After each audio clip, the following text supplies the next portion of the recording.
Salut à tous, dernière vidéo dans ce local après déménagement comme beaucoup le savent. J'ai un petit moment pour moi et surtout on a un petit devis de chez Apple. Alors j'avais déjà eu des devis des Genius Bar entre les mains, mais c'est vrai que là j'avais le temps pour faire la vidéo. En plus c'est pour un petit Mac, donc ça tombe très très bien. Alors qu'est-ce qu'on a là? On a un Mac qui a pris l'eau d'après le client du coup, et c'est avéré par Apple derrière. Évidemment ils ont fait le petit diagnostic. Alors qu'est-ce que fait Apple dans ce genre de situation? Là, on va rigoler un coup. Donc, le Mac a pris l'eau, il ne démarre plus, bien sûr. On est sur un changement de carte mère, changement de batterie, changement du top case avec keyboard, donc le clavier. Donc, en gros, on change toute cette partie-là. Et bien sûr, la main-d'œuvre. Pour tout ça, on est à 900 euros. 900 euros. Des Macs de ce modèle-là, on les vend à 600 euros d'occasion en magasin. Donc, faire réparer une machine 900 euros, bon, généralement Apple, ils sont malins, ce qu'ils font dans ces cas-là, ils vous proposent une machine plus récente, ils vous la vendent neuve, et puis derrière, ils récupèrent votre machine en vous proposant un petit prix, bien sûr, comme ça, tout le monde est content. Enfin, vous payez plus cher, mais tout le monde est content. Bref, pourquoi pas. Et nous, on s'est penché sur les conditions générales. Cindy, elle s'est amusée à aller un petit peu de son côté un soir. Et là, on lit des trucs assez intéressants, comme par exemple, Apple ne peut être tenu responsable de la perte, de la corruption ou de la divulgation des données stockées sur mon produit pendant l'intervention. Ah la vache. Donc en gros, Apple, qui met un point d'honneur à la sécurisation de vos données, là, il vous indique clairement que vos données risquent d'être divulguées et qu'en plus, ils ne seront bien sûr pas responsables. Ça fait un peu peur quand même, parce que là, du coup, on dépose quand même la machine chez le constructeur, on est quand même censé être en confiance, et finalement, il se décharge de toute responsabilité si les données sont divulguées. Alors pourquoi ça? On a voulu en lire un peu plus là-dessus, on trouvait ça bizarre. On a donc retourné le papier, et bien sûr, on a toutes les conditions générales derrière, hein, donc je pense que vous pourrez trouver ça sur internet ou chez Apple. Et qu'est-ce qu'on a? Tac, tac, tac, tac, tac. On a, vous acceptez que votre appareil soit envoyé pour réparation chez un prestataire de service externe par l'intermédiaire d'un transporteur ordinaire. Ah oui. C'est pourquoi il est recommandé, avant de laisser votre appareil en réparation, d'effectuer une copie de sauvegarde du contenu qui est enregistré puis de l'y effacer. Alors là, on revient à la divulgation des données. Hein. Donc en gros, comment on peut effacer les données, bien sûr, quand la machine est en panne? C'est pas franchement à la portée de tout le monde. Et donc là, ça fait un peu peur. Et donc tout ça pour la modique somme de 900 euros. Donc je vous mets le papier là. Voilà, si la caméra veut bien, voilà, faire le petit... et on a les conditions générales un petit peu en bas. Bon, voilà. Autre chose, on a Apple peut utiliser des pièces ou produits neufs ou quasi neufs, donc de l'occasion, en termes de fiabilité et de performance. Apple pourra conserver la pièce remplacée ou le produit échangé, lequel deviendra sa propriété, la pièce de rechange devenant votre propriété. Donc ils font un échange. Les pièces remplacées sont généralement réparables et sont échangées ou réparées à titre onéreux par Apple. Donc en gros, ils prennent votre carte mère, qui est réparable. Ils la mettront à réparer plus tard, et ils la mettront dans un autre Mac de quelqu'un d'autre. Et du coup, vous, ils vont mettre une carte mère qui sera sans doute, qui aura été réparée, qui sera d'occasion, qui vient d'un autre Mac de quelqu'un d'autre, qui aurait pu être réparé à l'époque, dans le vôtre. Pourquoi? Eh bien parce que c'est toujours plus intéressant de faire croire au client qu'on a remplacé la pièce par une neuve, alors que finalement la vôtre est peut-être réparable depuis le départ. Pourquoi? Bah parce que c'est plus intéressant de prendre une pièce et de lui dire on l'a changé, du coup ça fait 377 euros comme c'est marqué là-dessus, au lieu de dire bah on répare la carte mère et il y en a pour évidemment beaucoup moins cher.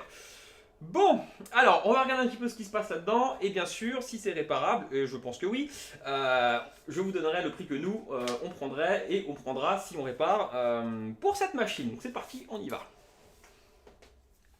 Voilà, donc là j'ai fini de démonter déjà rien que l'arrière et j'ai débranché la batterie. On va donc jeter un petit coup d'œil au niveau carte mère, voir un petit peu s'il y a des dégâts ou pas, voir dans quel état c'est. Je vous mets sous le microscope et on voit ça tout de suite. Alors je vais calibrer le microscope. Voilà, parfait. Alors, je vais partir du connecteur d'écran. Donc, qu'est-ce qu'on a? Bon, un peu de poussière partout, c'est tout à fait normal pour une machine qui a été utilisée. Pour l'instant, tout va bien. Bon, là, on voit que le début, bien sûr. Bon, là, j'ai débranché la batterie, donc c'est normal. Bon, il y a de la poussière toujours. On a le petit voyant là qui est passé. Bon, il n'est pas rouge vif, mais il est passé un petit peu au rouge, effectivement. Donc, effectivement, il y a eu humidité ou eau, ça, il n'y a pas de souci. Mais ça, on le savait déjà. Bon, toujours de la poussière, rien de probant pour l'instant, on va dire. Rien non plus par ici, là non plus. On arrive au niveau du CPU et du SSD en dessous, donc le SSD il est là. Il a l'air plutôt propre aussi. Le processeur qui a l'air très propre aussi, pas de problème. Bon, pour l'instant, franchement, aucune trace d'oxydation ici. Bon, ça doit être de l'autre côté. Ah, on a le petit ventilateur là qui n'a pas été rebranché. Bon, ça c'est pas spécialement grave, on va dire. D'accord, très bien. Bon, je continue de démonter et on voit un petit peu ce qu'on a de l'autre côté. Parce que forcément, comme la carte mère est à double sens, bien sûr, il peut y avoir de l'oxydation derrière. Donc je débranche l'écran, j'enlève toutes les autres vis, je retire la carte mère et on voit un petit peu dans quel état elle est derrière. C'est parti. Voilà, j'ai donc démonté toute la partie carte mère du châssis. Je remets ça, hop, près de ce super devis à 900 €. Hop, et on va regarder de l'autre côté de la carte mère, voir ce qu'il y a de beau ou de pas beau. Ah, bah j'ai trouvé. Je vous montre. Donc on a pas mal de poussière un peu partout, et là j'ai surtout une grosse partie très oxydée ici. Voilà, tout ça là, c'est oxydé. Alors, qu'est-ce que c'est qu'ici? Qu'est-ce que c'est que cet endroit? On est sur la puce qui gère la charge. Donc, en gros, on l'appelle communément la puce de charge parce que c'est elle qui va comprendre si le chargeur secteur est branché ou si le Mac est sur batterie ou les deux. Et c'est elle qui va gérer, en gros, comment elle va alimenter tout le reste de la machine. Donc effectivement, si là c'est oxydé, le Mac ne peut pas démarrer, c'est normal. C'est aussi cette puce là qui, grâce à l'MCC, a envoyé le petit signal de la LED verte sur le voyant. Donc forcément là, il n'y a rien qui peut être envoyé, donc c'est parfaitement normal que le Mac ne fonctionne plus. On a une oxydation qui s'est donc prolongée un tout petit peu via la mousse, parce qu'on a une petite mousse là de protection normalement, mais là du coup elle a plutôt aidé à faire éponge. Mais ça s'arrête à peu près ici, donc franchement on n'a que cette partie là qui est oxydée. Donc rien de franchement très effroyable. On va donc nettoyer tout ça, faire quelques petits tests et essayer bien sûr de le faire repartir. Alors d'abord je vais brancher mon petit câble histoire de voir un peu ce qu'il fait. Mais moi quand je le branchais dans le châssis je n'avais rien du tout. Alors pour avoir le voyant il ne faut pas oublier de rebrancher la petite nappe Super IO. Donc je vais la rebrancher là, je vous mets ça sur général. J'ai donc mon petit voyant là qui est vert lorsque je branche, je vais recommencer là, tac, là c'est vert et ça passe au orange. Ce qui indique donc qu'il y a un problème d'alimentation quelque part. Donc, logique étant donné que la puce elle a vraiment pris l'eau. Donc pas de problème, on va tout débrancher, on va nettoyer déjà l'oxydation, on va faire quelques tests parce que bien sûr il y a un petit peu tout qui a pris l'eau, la puce, quelques résistances et une petite double diode je crois. On va nettoyer tout ça et on va faire un diagnostic et essayer de réparer. Donc c'est parti.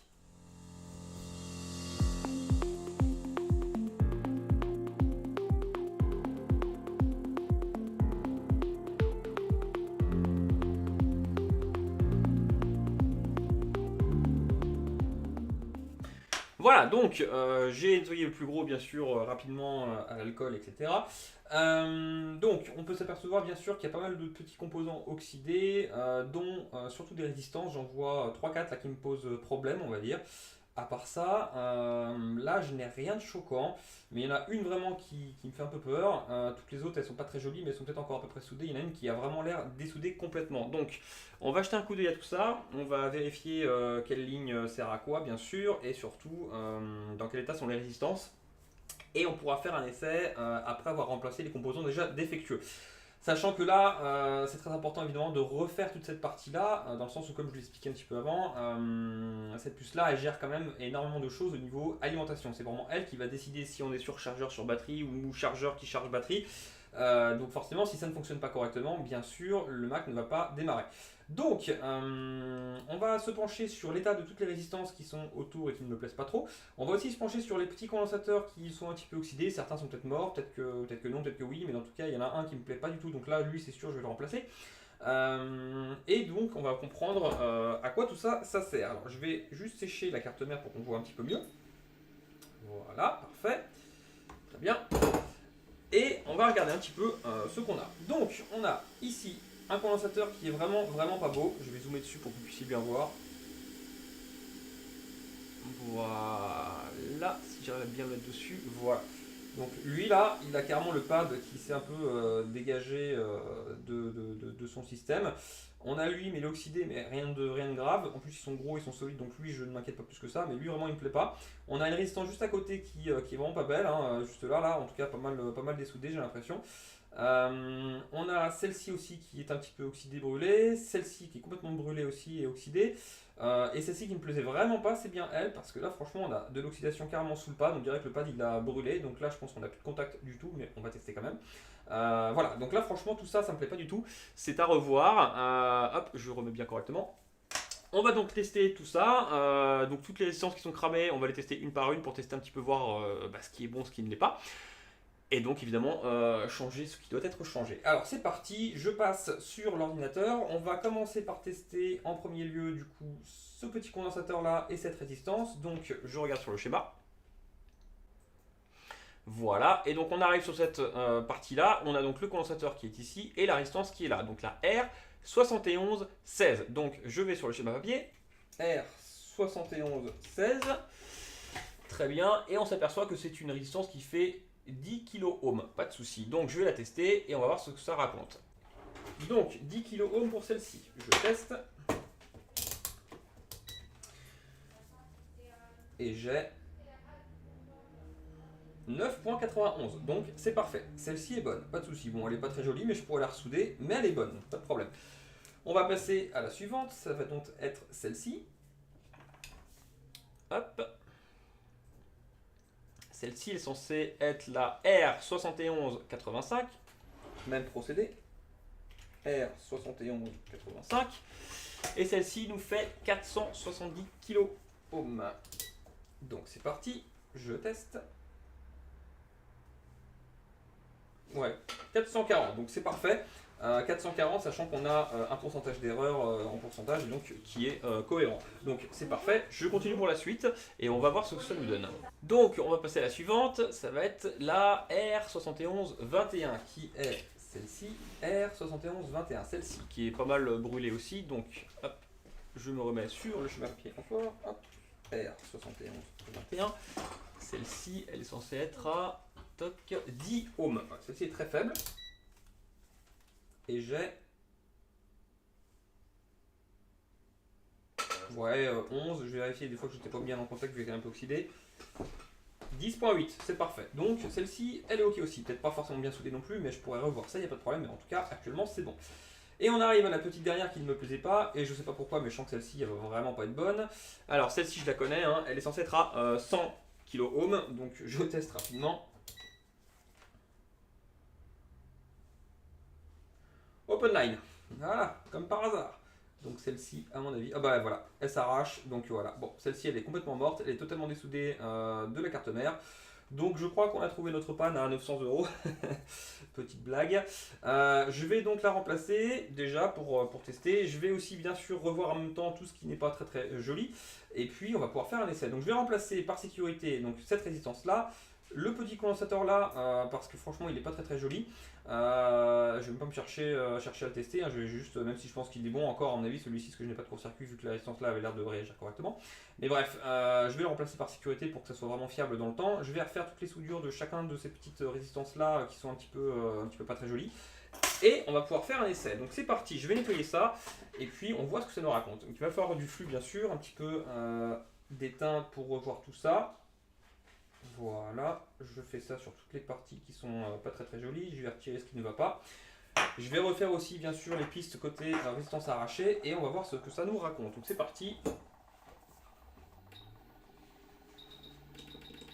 Et je sens qu'on va rigoler.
Voilà, donc là j'ai fini de nettoyer la carte mère, j'ai retiré tous les composants qui étaient défectueux. Donc comme on peut s'apercevoir, le pad que vous voyez à la caméra là, il est en très très mauvais état.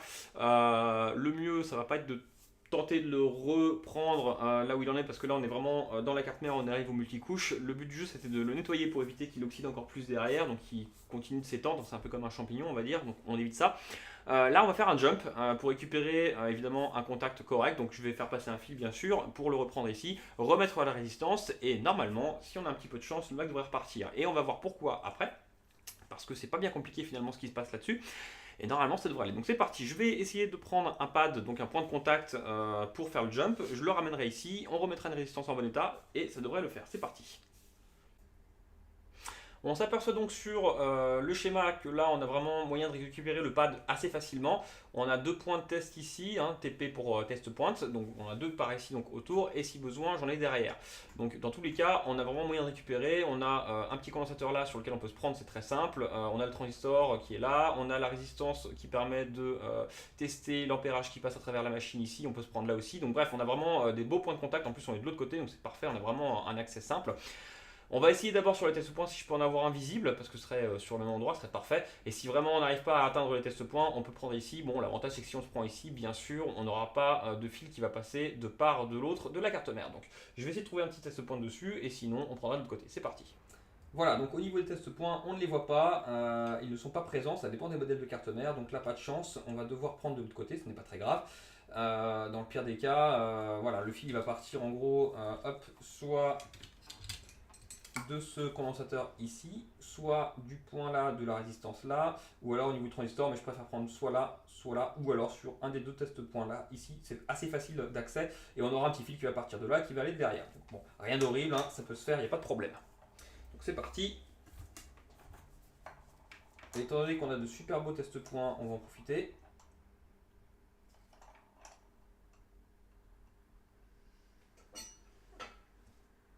Voilà, on a une belle soudure relativement correcte.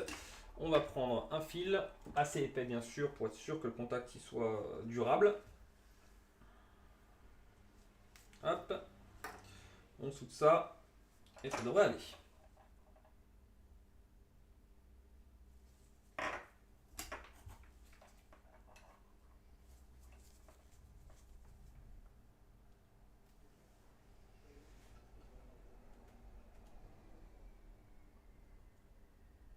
Très bien.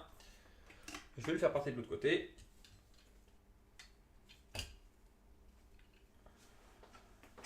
Hop, je vais le couper pour la bonne longueur. Parfait. Je vais protéger tout ça pour pas qu'il bouge, comme ça je pourrai travailler dessus sans aucun souci.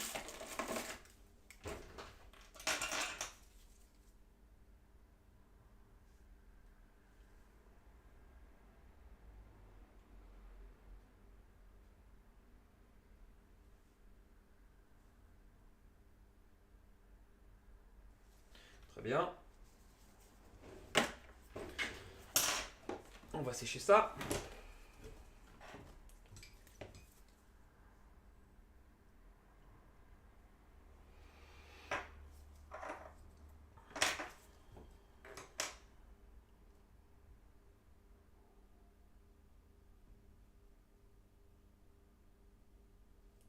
Parfait.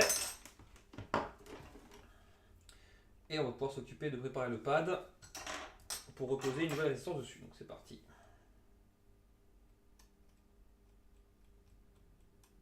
Je l'affine un petit peu parce qu'il est épais. Et en même temps je retire le vernis, c'est parfait. Un peu de flux. On va mettre de l'étain sur tout ça.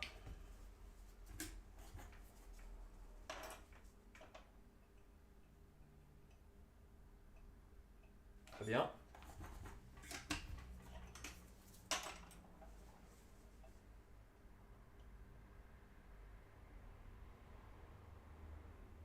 Je le forme pour être sûr qu'il soit bien au bon contact de la résistance. Parfait. Donc là, de ce côté-là, on est pas mal. Je vais donc prendre une résistance sur une carte mère qui est HS et pour pièces. Alors on va pas s'embêter, je vais prendre exactement la même bien sûr, hein, mais bon, on pourrait trouver une résistance qui serait compatible du moment que les kilo-ohms ou ohms sont les mêmes. Hein, de ce côté-là, il n'y a pas de problème. Mais là, je ne vais pas prendre la tête, j'en ai une qui est juste ici, donc je vais la prendre. Voilà.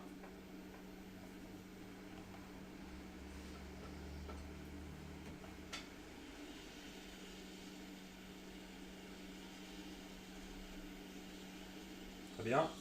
Je la mets de côté. Et je vais aussi prendre le petit condensateur que j'ai retiré tout à l'heure, qui n'était pas très très joli.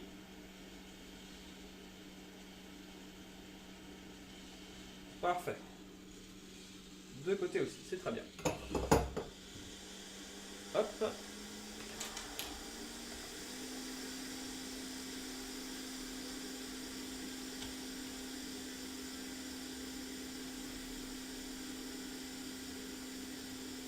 On va remettre le condensateur, ensuite la résistance.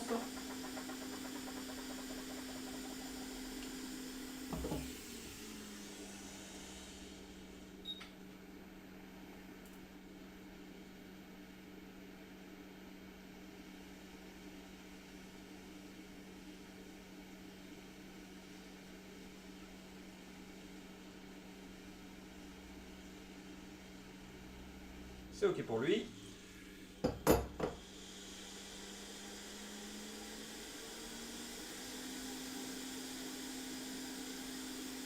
La résistance donc.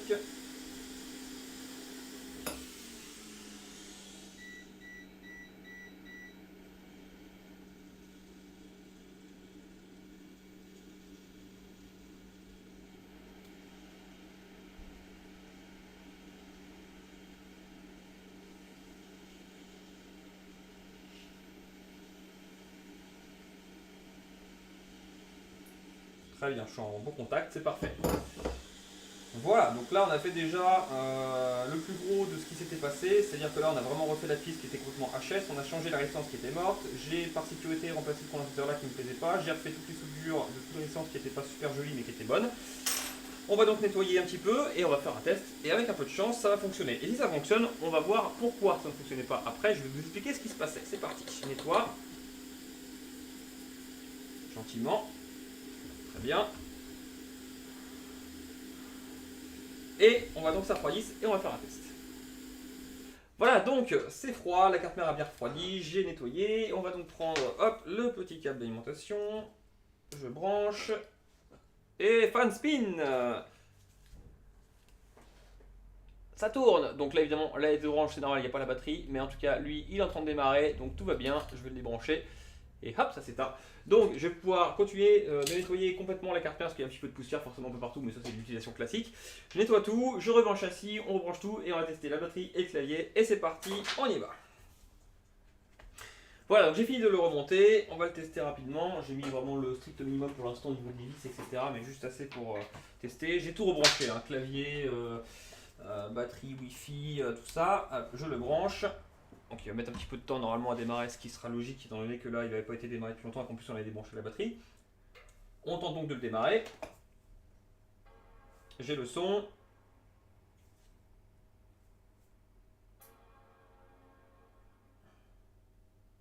Et j'ai la pomme. Et j'ai le bureau. J'ai un clavier qui fonctionne. J'ai une batterie qui charge. Donc pas besoin de changer je pense la batterie du clavier. En tout cas le clavier lui il a vraiment l'air d'être en parfait état. Oui j'ai bien les majuscules. Je teste toutes les lignes par sécurité. Tout est ok, donc le clavier, mais je pense que là franchement c'était pas une grosse surprise. Tout est bon de ce côté là. Bon je n'ai pas de mot de passe mais c'est pas forcément grave. Je verrai avec la cliente après pour faire les tests plus approfondis si besoin. En tout cas lui il est reparti, on voit bien le petit fond d'écran, bref tout va bien. Donc moi la réparation c'est pas 900 € bien sûr, là on était à 150 € pour la réparation, sachant que c'est pas une grosse réparation mais il y a un petit peu de travail quand même au niveau détection de panne etc, des montages tout ça. En général au maximum pour des trucs qui ont pris l'eau sur des Mac de cette génération là on dépasse pas les 250 € parce qu'après on considère que franchement ça vaut pas le coup, on n'est pas comme Apple. On va donc maintenant voir pourquoi il ne démarrait pas, mais vous vous en êtes bien douté. On avait une résistance qui était complètement HS avec une piste manquante, piste qui du coup sert au transistor en fait, hein, qui va venir alimenter la ligne principale d'alimentation du Mac. Forcément, si elle n'était plus là, elle ne pouvait pas conduire vers l'ouverture et forcément ça ne fonctionnait pas. Donc je vais l'éteindre et puis on va regarder rapidement sur le schéma et en parler. C'est parti. Voilà, donc on se retrouve sur le schéma. Donc la résistance qui était HS et la ligne était coupée, c'était donc ici. On a donc d'un côté le chargeur S-Gate Div et de l'autre côté le PP DCIN G3 Hot Inrush. Alors, à quoi ça sert tout ça? On va se mettre sur le schéma petit pour le savoir. On est donc sur le schéma papier et là on s'aperçoit qu'on a un double transistor ici. Le courant qu'on branche lorsqu'on branche l'adaptateur, le courant vient d'ici, donc de l'adaptateur, il passe par ici. Si le premier transistor est ouvert par la puce de charge, le courant continue de passer par là. Il arrive au deuxième transistor qui est là, qui est géré par la puce de charge aussi au niveau de l'ouverture. On a la gate qui est là. À savoir que si la résistance là est coupée, forcément on a un problème de communication entre le courant qui pourrait sortir là, la gate qui est gérée par la puce de charge. Donc forcément ici il y avait un courant qui ne passait pas, la puce de charge ne comprenait pas, elle ouvrait donc pas correctement la gate et donc forcément le courant ne passait pas. On a refait le contact, on a revu la piste et forcément la gate s'ouvre bien, le courant passe donc parfaitement bien et la machine s'allume. Donc voilà, c'était vraiment pas bien grave. Une panne vraiment bidon, j'ai envie de dire, assez courante parce que forcément il y a quand même pas mal de courant qui passe, donc forcément s'il y a un petit peu d'eau qui passe, ça claque tout. On a eu de la chance dans le sens où le transistor là il aurait pu être claqué, mais finalement il était bon, donc franchement une bonne chose. Donc là franchement rien de grave, ça valait vraiment pas le coup de mettre 900 € là-dedans, c'était une réparation qui sera fiable. Donc voilà, simplement. Voilà, donc une réparation finalement assez simple, rien de dramatique, c'est une réparation qui sera fiable aussi. Donc le client, je pense, a bien fait de l'amener quand il a dû voir le prix de 900 €, il a dû bondir un peu au plafond et se dire c'est pas possible. Coup de chance, il a entendu parler de nous. Donc voilà, impeccable, une petite réparation sympa, je pense que le client sera content. Et moi je vous dis à la prochaine dans le futur local. Salut! Si vous souhaitez faire réparer votre matériel ou avoir un devis, n'hésitez pas à vous rendre sur notre site internet okazout-multimedia.fr. Vous pouvez donc voir le matériel que nous vendons, les tarifs. Vous pouvez aussi nous contacter en cliquant ici par téléphone ou par mail. Et n'hésitez pas, si besoin, à cliquer sur les liens qui sont juste en dessous de la vidéo. Il y a le site et Facebook.